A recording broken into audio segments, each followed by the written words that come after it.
నేను అసలు అవి పట్టించుకోను సువర్ణ గారు. నాకేంటంటే క్రికెట్ మా అందరికీ ఇప్పుడు ఒక స్ట్రెస్ రిలీఫ్ గేమ్ అయిపోయింది. సరదాగా అందరం కలుస్తాం, హ్యాపీగా మాట్లాడుకుంటాం, ఆడుకుంటాం.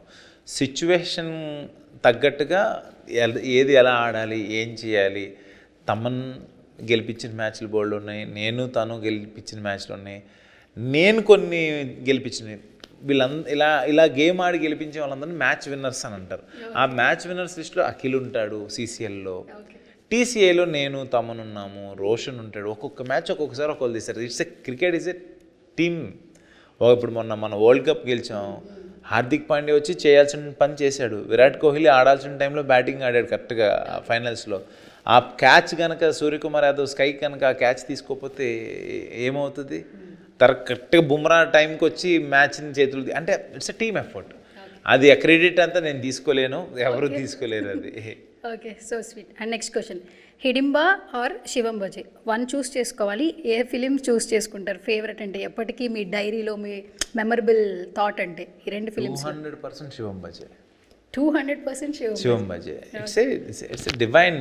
అంటే ఒక శివుడు ఆజ్ఞ లేదే చేయమైనా కదలదని మనం ఇంటర్వ్యూ స్టార్ట్ చేసాం. ఆయన ఆజ్ఞ లేకుండా ఈ పోస్టర్లో ఆయన పక్కన ఆయన ముందు నన్ను పెట్టారంటే ఐఎమ్ లైక్ బ్లెస్డ్. అది ఇంకా డైరీలో ఏంటి, నేను ఎప్పుడు ఉన్నా లేకపోయినా అది ఉండిపోద్ది ఎప్పటికీ.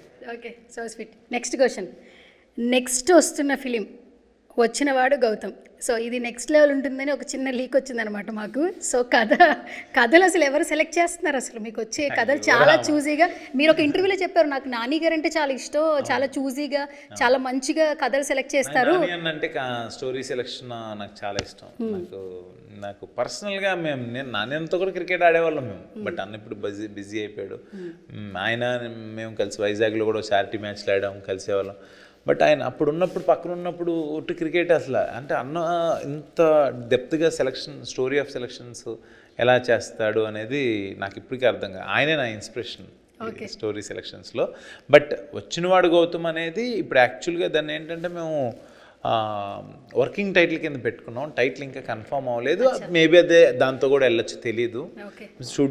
షూటింగ్ జరుగుతుంది, ఒక 50-60% అయింది, బాగా వస్తుంది, మంచి కథ, అదైతే నేను చెప్పగలను. Different subject. సో ఇంకొకటి ఏంటంటే, హిడింబ ప్రమోషన్స్ టైంలో 6th సెన్స్ కిల్లర్ మీరు అన్నయ్య షోకి వెళ్ళారు, అది చాలా ఎమోషనల్ అయ్యారు ఒక పాయింట్లో. అప్పటి వరకు మేము అశ్విన్ అంటే మీరు ఎప్పుడు చూసి స్మైలీ ఫేస్ ఉంటుంది అబ్బాయి, మిమ్మల్ని ఎప్పుడు చూసినా ఎక్కడ చూసినా అరౌండ్ స్మైలీ ఉంటుంది, ఎనర్జెటిక్గా ఉంటాము. ఆ వన్ ఫేస్ తర్వాత కొత్తగా చూసాము, ఆడియన్స్ కావచ్చు, మిమ్మల్ని లైక్ చేసే పర్సన్స్ కావచ్చు. ఆ ఎమోషనల్ బాండ్ గురించి మళ్ళీ ఒకసారి రీకలెక్ట్ చేయాలంటే ఏమన్నా చెప్తారా మెమరీస్? అంటే మెమరీస్ అంటే ఇక్కడ అన్నయ్య గారు ఆ రోజు ఇప్పటికీ స్టిల్ వీఆర్ ఇన్ స్ట్రగ్లింగ్, అందరూ స్ట్రగ్లింగ్లోనే ఉంటారు. ఎవరు మీ వెనకాల కూడా మీకు మీ ఫేస్ వెనకాల ఉన్న ఆ కళ్ళు వెనకాల ఉన్న కష్టం ఏంటంటే ఎవరు చెప్పలేరు. అలాంటి సిచ్యువేషన్లో అంతా తానే నాకు అన్నయ్యే ఏంట్రా నాకేం చెప్పుకోవా నువ్వు అని అనేటప్పటికీ నేను ఏం చెప్తాను ఆయనకి?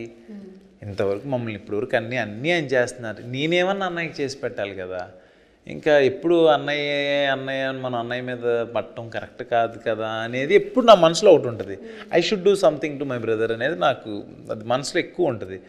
అప్పుడు ఆయన అడిగేటప్పటికీ నాకు అంటే ఆయనకి అబద్ధం చెప్తున్నాను ఒక గిల్ట్ ఉంది, నేను చాలా బాధపడుతున్నాను అనేది నాకు తెలుసు.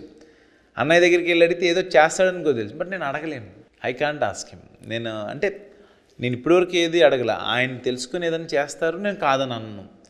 అది దాంట్లో ఆ ఎడ్జ్లో నేను ఒక్కనే నా లైఫ్ నేను ఫైట్ చేయాలి, నేను కష్టపడాలి, నేను చేయాలి.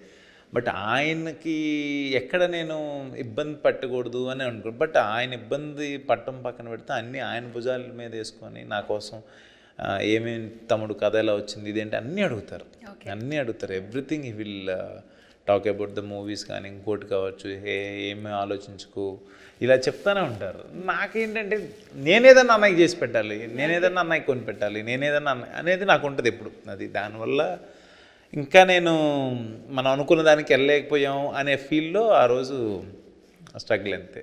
అంతకుమించి ఆ స్ట్రగుల్స్ గురించి అడిగేటప్పటికి స్ట్రగుల్స్ చెప్పాలంటే ఎమోషన్ అయ్యారు. ఒకటి చెప్పాలి అశ్విన్ గారు, బిగ్ స్క్రీన్లో పెద్ద స్క్రీన్లో ఏంటంటే ప్రతి ఒక్కరికి ఇన్స్పిరేషన్ అంటే చిరంజీవి గారు, అన్నయ్య అంటారు. స్మాల్ స్క్రీన్లో చాలామంది ఓంకార్ అన్నయ్య అని పిలుస్తారు. ఓంకార్ గారు అని కూడా పిలవచ్చు, అన్నయ్య అని ఎవరు పిలవాల్సిన అవసరం లేదు. వాళ్ళ ఇంట్లో కుటుంబ సభ్యులుగా ఎలా అయితే చిరంజీవి గారిని అనుకున్నారో, స్మాల్ స్క్రీన్లో అయితే ఓంకార్ గారిని ప్రతి ఒక్క కుటుంబంలో ఒక వ్యక్తిగా అయితే భాగం చేసేసుకున్నారు. అది చాలా తక్కువ మందికి ఉంటుంది. It's a very blessed moment అని కూడా చెప్పుకోవచ్చు. నేను మొన్న ఇంట్రడక్షన్ కూడా అదే చెప్పా. సో టాలీవుడ్లో అయితే మనకి బిగ్ స్క్రీన్లో మెగాస్టార్ చిరంజీవి గారు, స్మాల్ స్క్రీన్లో అయితే ఖచ్చితంగా అన్డౌటెడ్లీ ఓంకార్ గారు. మేమే ఇంత లవ్ చేస్తుంటాం కదా, మీరు ఒక ఫ్యామిలీ బ్రదర్, అన్నయ్య నుంచి ఏదైనా ఒకటి తీసుకోవాలి, ఒక క్వాలిటీ ఏది తీసుకుంటారు? క్వాలిటీయా? బాధ్యతలు, రెస్పాన్సిబిలిటీ. నేను అది ఆ క్వాలిటీ, గ్రేట్ క్వాలిటీ అన్నయ్యలో. తర్వాత మనం పోతూ ఇది కూడా తీసుకెళ్ళాం కదరా అని అంటారు. ఈ 2 క్వాలిటీస్ ఆయనలో. అంటే నేనైతే ఒకవేళ అన్నయ్యకి వచ్చిన స్టార్డమ్, ఈ ప్రతి ఇంట్లో ఆయన్ని ఒక టీవీ చూసే ప్రతి ప్రేక్షకుడికి కుటుంబంలో తను ఒక మెంబర్గా ట్రీట్ చేసే పొజిషన్లో ఉంటే maybe I won't behave like him అనుకుంటాను నేను ఎప్పుడు. ప్రతిరోజు ఇప్పటికీ అమ్మ దగ్గర నుంచి వెళ్తూ, నాన్న లేరు, నాన్న ఉన్నప్పుడు నాన్న దగ్గరికి వెళ్ళి బ్లెస్సింగ్స్ తీసుకొని వెళ్ళటం. ఆయన ఎంత బిజీలో ఉన్నా ఇప్పుడు నాన్న లేరు, అమ్మ దగ్గరికి వెళ్ళి బ్లెస్సింగ్స్ కాళ్ళకి దండం పెట్టుకొని వెళ్తారు. అసలు అవి నేనేంటంటే వర్క్స్ బిజీ అని. ఆయన ఆ ఎథిక్స్, తర్వాత బాధ్యతలు, ఎవరెవరికి ఏం చేయాలి, ఎవరికి ఏంటి, ఒక పెద్దగా ఎలా ఉండాలి. నేనైతే పెద్దోడుగా పుట్టుంటే నేనైతే I can't do all those things. తర్వాత అని ఏదున్నా కూడా మనం ఎక్కడి నుంచి వచ్చామో హీ న్యూ ఎవ్రీథింగ్. సో దాని ప్రకారంగా అసలు ఏది ఇక్కడ పెట్టుకోరు, అసలు ఏది ఉండదనే దాంట్లోనే ఉంటారు. ఏదైనా అయినా కూడా హ్యాపీగా వెళ్ళిపోయి పొలం పని చేసుకుందామని అంటారు. అంత ఇదిగా ఉంటారు ఆయన, అసలు చాలా ఇదిగా ఉంటుంది. మేబీ ఆయన దగ్గర నుంచి నాకు అలా అనిపిస్తుందేమో. నేను కూడా ఏం పట్టించుకోను అసలు, ఎందుకంటే ఆయనకి పాత ఆయనే వేసుకున్నారు, ఇంకెవరు వేయలేదు. అంటే స్మాల్ స్క్రీన్లో టీవీలో చూస్తున్నప్పుడు ఎక్కడో ఉంటే మనకు ఆఫర్ వస్తుందా, పలానా డి అంటే ఇది మనకి రాదులే అని చిన్న కుటుంబాల్లో ఉన్న ప్రతి ఒక్క కుటుంబానికి చాలామంది అండి. అంటే he will pick the talent like anything అండి. అంటే ఆయన ఏదైనా టాలెంట్ చూసారంటే ఆ టాలెంట్ తిను రేపు ఫ్యూచర్ స్టార్ అని పట్టుకుంటారు. గీతిక కావచ్చు, చిన్నపిల్లలు కొరియోగ్రాఫర్స్, సందీప్, ఇప్పుడు వీళ్ళందరూ ఆయన సెలెక్ట్ చేసిన టాలెంట్స్ వీళ్ళందరూ ఈ రోజున ఇలా నాకు చాలా హ్యాపీ అనిపిస్తుంది. అంటే ఆ డెసిషన్ మేకింగ్ కానీ చేస్తే క్వాలిటీగానే చేయాలి. ఆయన ఏదైనా వర్క్ చేశారంటే it should be like wow, otherwise he won't do. అది ఆ క్వాలిటీస్ అది అలాంటి బ్రదర్ నాకు దొరకటం నా అదృష్టం. ఇప్పుడు నాకు బ్రదర్ మాత్రమే కాదు, he is like my father. అంతే.